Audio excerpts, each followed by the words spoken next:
Good morning, everybody. My name's Steve Wells, as David said, and Helena's here with me as well. We're going to cover, first of all, some context. We're going to think a little bit about guaranteed basics. Helena's going to take us through some issues around learning, because we really think that learning is actually a very powerful and a very essential component when we start to think about universal basics.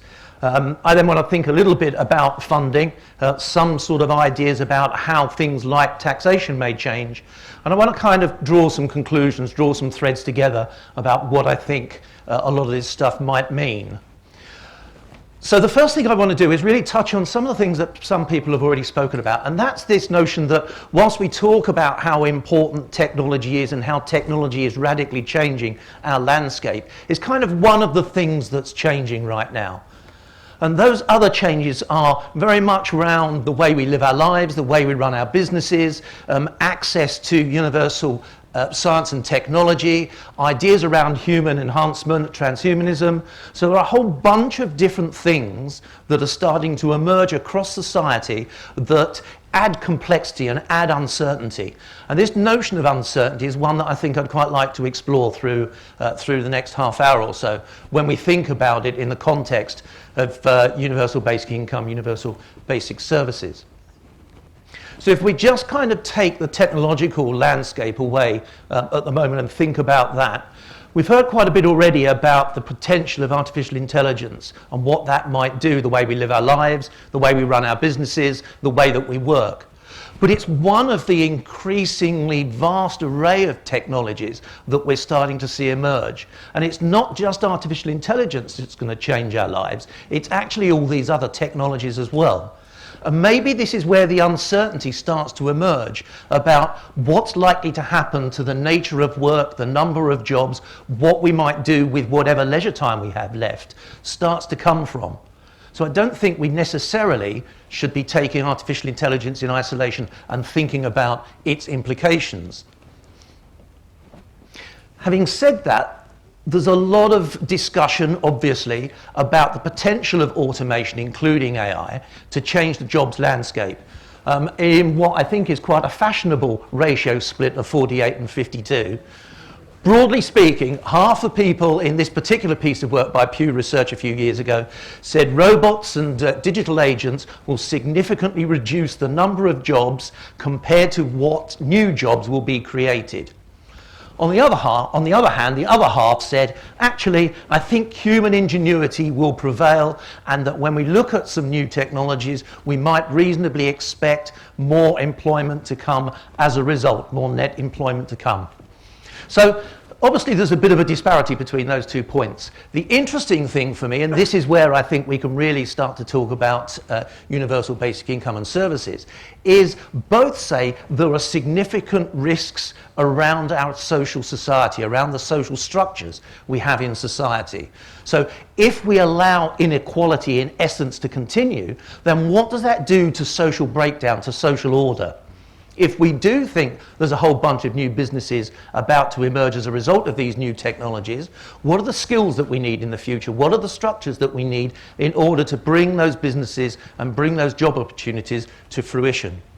So there's a lot of uncertainty whichever way this drops. And I think that leaves us with a very different puzzle. It leaves us with a very different mindset that we need to apply as we start to move into the future. So if we think a little bit more about universal basic income and these services, what is it I think that we're looking for? And I think this plays very much into some of the things that we've already heard today. It's about seeking a win-win. It's about looking for equality. It's about starting to rid society and the world of the inequalities. And maybe this raft of disruption that we're seeing is actually an incredible opportunity to do precisely that. So what are we looking to do? Maybe we're looking to get rid of jobs that really don't feel like they add much to us. Maybe we're looking to reduce the amount of meaningless jobs, create something that's of real value, not only to the companies maybe that we work for or the clients and customers that we work with, but also to ourselves as well. Maybe we need to look, and I think this point was made earlier on, about divorcing work and employment.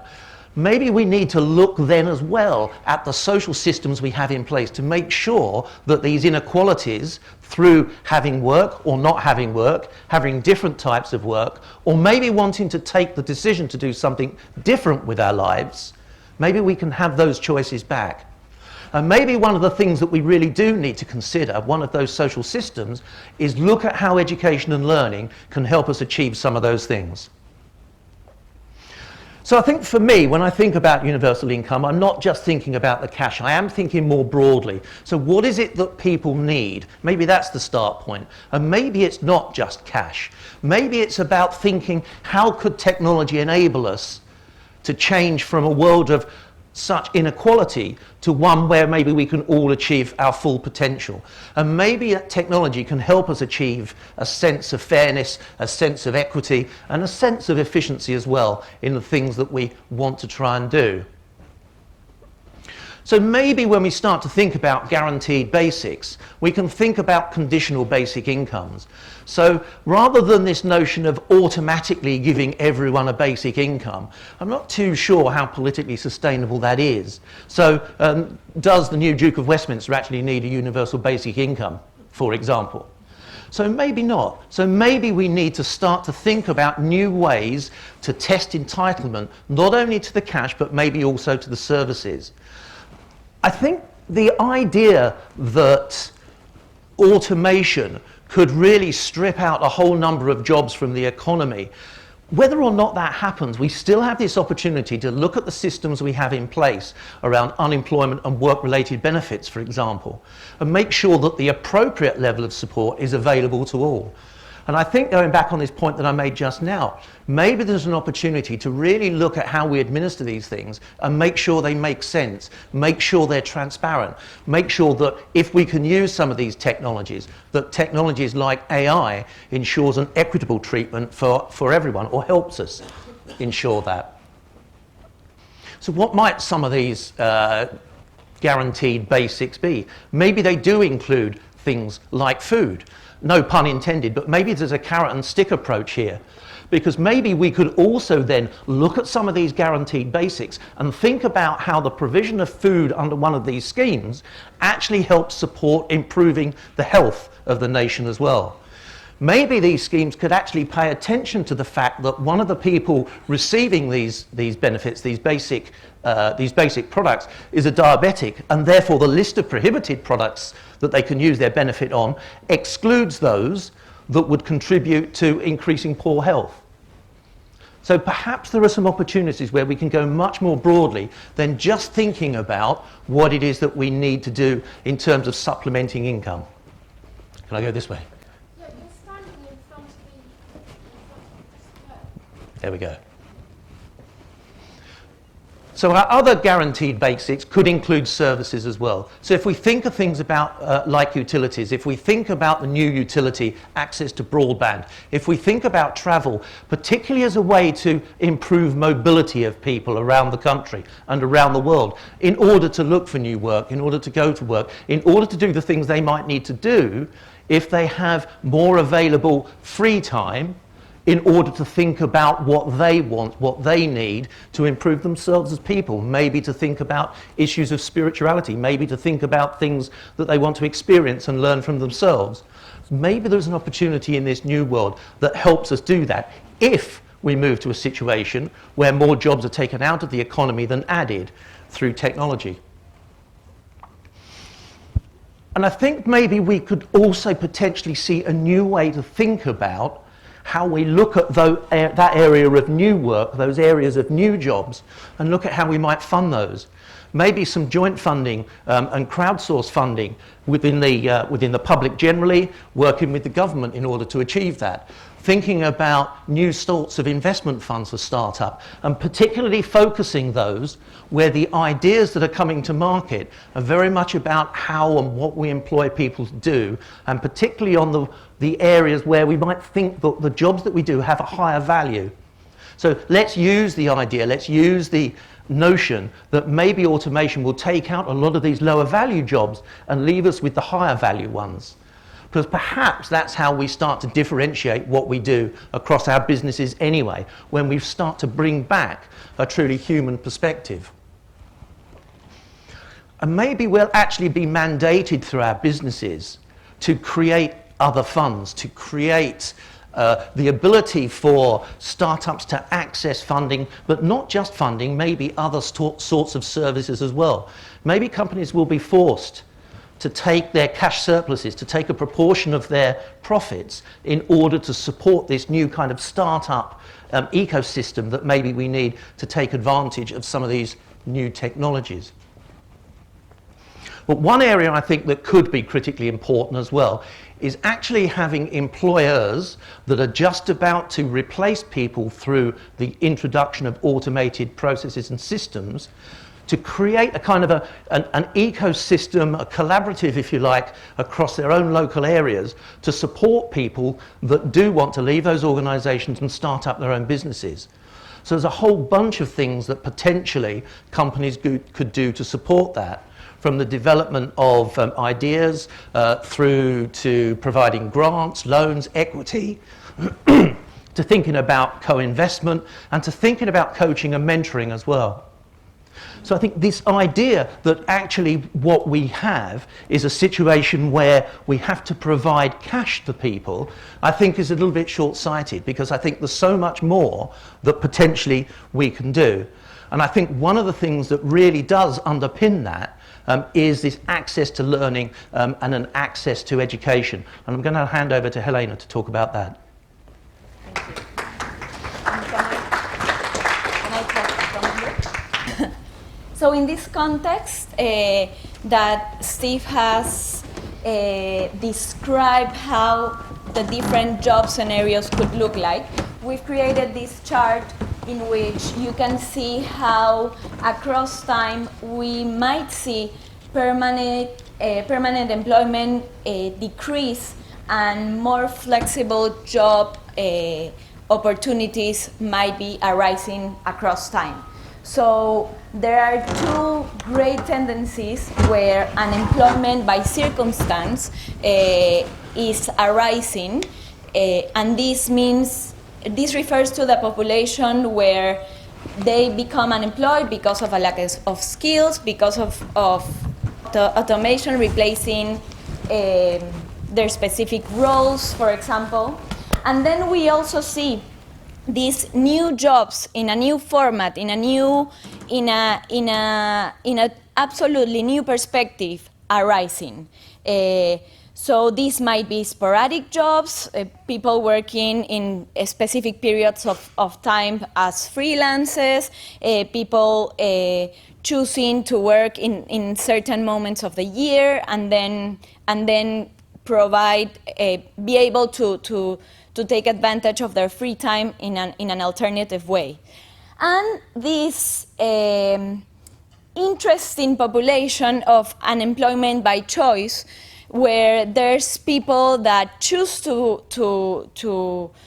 dedicate their free time and to maybe invest their money in companies, and they, by some reason, are unemployed by choice. We don't know why now, but this population might increase. So in this context, we're going to talk about a little bit of the impact and what type of services could we provide to support this diverse workforce that we're facing. So first of all, let's talk about this controversial situation of these displaced employees that, because of due to automation, they become unemployed, right? So even though this might happen or maybe not, we know that there will be people that will not have the skills to cope with the changes that are happening right now, right? So certainly the impact that technology will have an impact on mental health, on the mental health situation of this population. So we need to think about it in terms of how we're going to support and which type of services are going to be up to this circumstance to replace and to provide a support network for these people. What are the mental health services that we will provide to this population? Another crucial topic here is how are we going to support with new skills if the skills you had before and the skills that gave you a job are not enough right now, right? So in this moment in time, what are the learning and development services that will be provided to you in order to become employable again, right? And this, we don't think that money necessarily has to come from the government for this support. Yeah, it's a main concern that policies should be looking at this. But at the same time, companies, big companies must be concerned about this, because if a big amount of job becomes replaced by automation, you wouldn't like your angry employees to become to just ruin your brand for life, right? So this might be an interesting point of view on how companies themselves are going to invest in the fact that these people that are going to be replaced by machines could become ambassadors of this same brand for life, even though they're not going to be working for them. So I think it's a point we might be exploring a little bit. So, as we said, automation seems likely to reduce the number of these lower or mid-skill level jobs in the economy. Some say that if 10 years from now, 80% of the job that will be created will require graduate level education. And this is a huge deal. Because it's not sustainable. For the system we have now, it's not sustainable. So we need to think about how we're going to handle this transition, of how we're going to create a population that will start having, or that should start having, higher cognitive level skills and academic preparation to fill all these job opportunities, right? One way to do this is, from the organization's point of view, is to get the companies to commit themselves to train and support people in their on the development of new skills, right? So this is an interesting dynamic, because at the same time, it creates more work for teachers or lecturers or trainers. So you would be expanding the amount of jobs on one side, and that will be available on the market, right? But on the other hand, it can become compulsory for individuals to be constantly training and learning and acquiring new skills. So if we have this crazy new workforce scenario, we could encourage individuals to acquire new, different forms of learning. One way to do this, for example, is to create a collaboration between the professional bodies and the government, and combine the specific training that people need to create, for example, communal innovation labs. So instead of having a lot of libraries that probably will stop being used, we could have creative innovation labs where, through the technology of virtual reality, people go and train themselves to learn new skills. And this is available for the society and for the community to go and learn. This is an example of one of the innovation labs that exists. It's from the Commonwealth Bank of Australia. And employees go there and train themselves for marketing and selling to develop new marketing and selling strategies. So this might be intelligent or creative solutions to provide learning benefits for many people. And for those who are qualified but somehow haven't managed to find a job, or their jobs have become redundant, an option might be to refrain for a new career or for a new sector that has rising jobs opportunities, right? So here, for example, there could exist government-funded salaries that could be payable for the duration of your training, for example, right? An interesting alternative for this is to provide funding via blockchain in terms, for example, of vouchers. So the government could sponsor your tuition with vouchers that through blockchain, and these vouchers could be programmed to release a certain amount of credits that allow you to support your training based on your performance, based on your grades, or even based on your motivation and interest. An interesting example of this is the blockchain, the technology blockchain being used by Open University, where companies basically sponsor the courses with the skills they actually need, and then they make sure that these courses, the people from these courses have job opportunities in their company. So there's a sort of a scenario of an interesting collaboration that could be done with the technology that already exists between AI, blockchain, and the idea that students and people could be supported in different ways, not necessarily only with money, but even with credits available in a platform, right? And another interesting point in here is that the benefits start to become ever more tailored to your specific needs.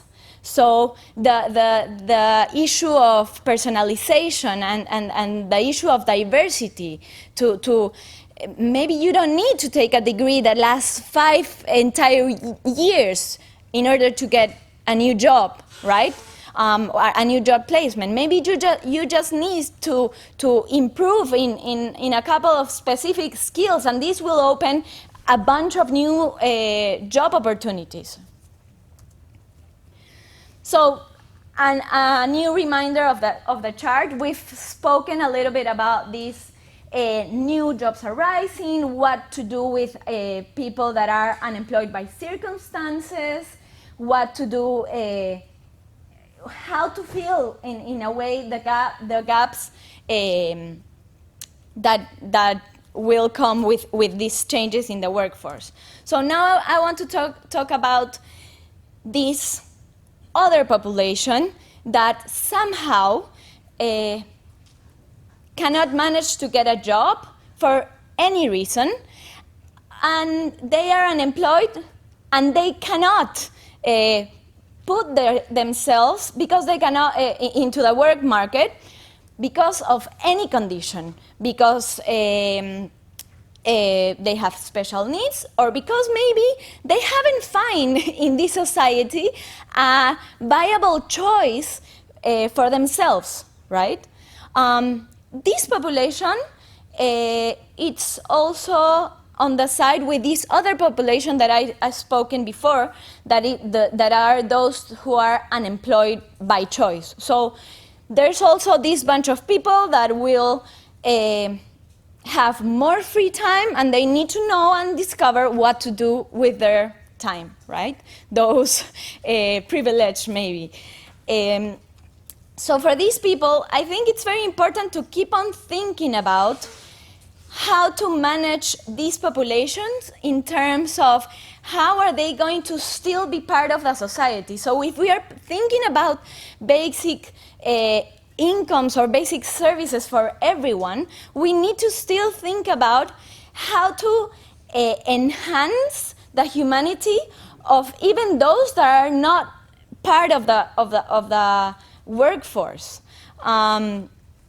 So in this sense, we need to think about the learning services that could be provided to this population that will make them contribute to the community and contribute to their society. This could involve services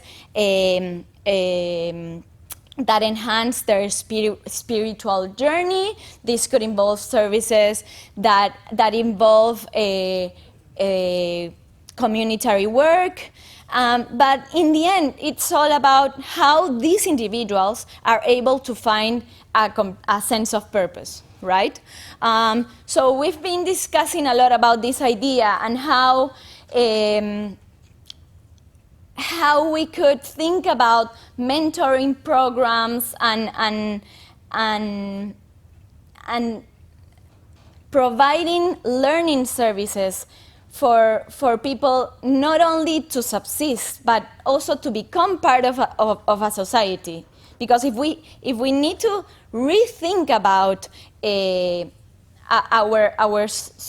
our system, we need to think about how this technology that is arising can enhance our human factor and can enhance our humanity, when all the companies could be exactly the same one from another because they are all using the same technology and the new shiny objects. What is going to be the key differentiator factors for us that allow us to think about, to rethink about human beings in a whole new way? How are we going to enhance our ability to think creatively about the community we are in?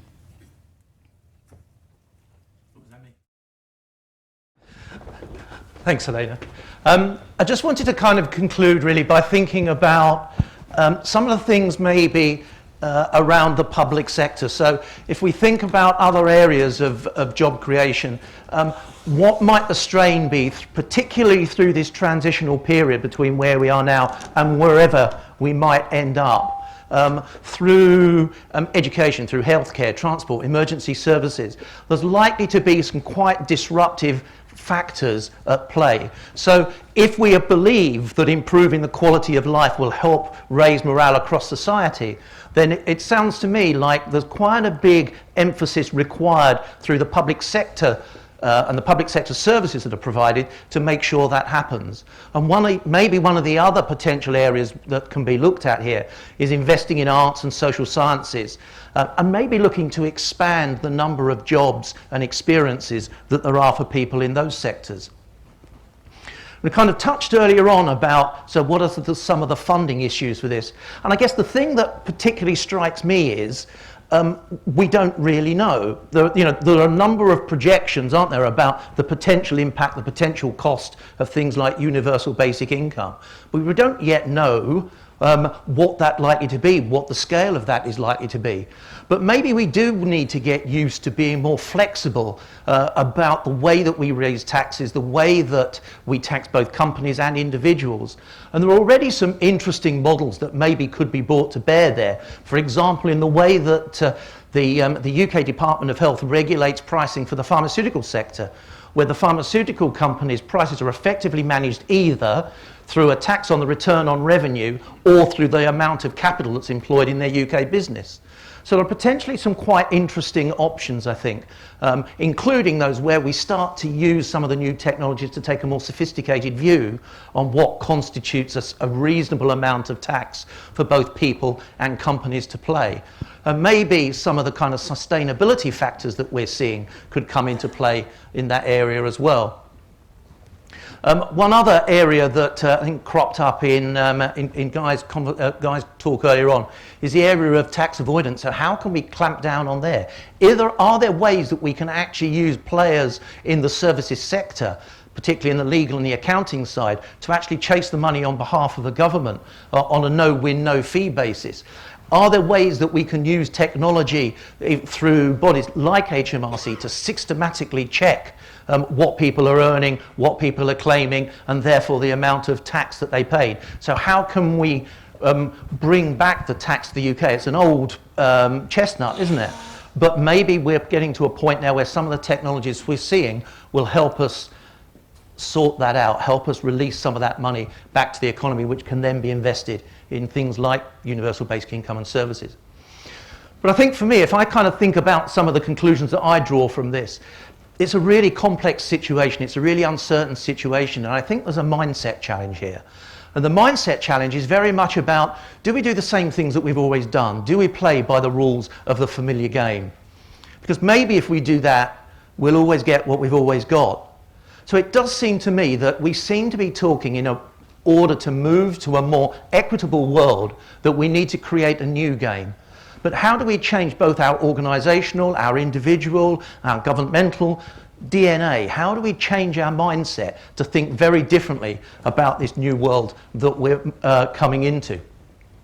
And for me, I think it starts with leadership. And there's an idea around leadership that I have that actually says our wicked problems are becoming more normal and the tame problems are becoming less and less. And I think that changes the type of things we need to think about, the type of skills that we need as leaders as well to help cope with understanding this. Because I think we're far from certain about how to address these issues. We're probably far from certain about the diagnosis around the issues in the first place.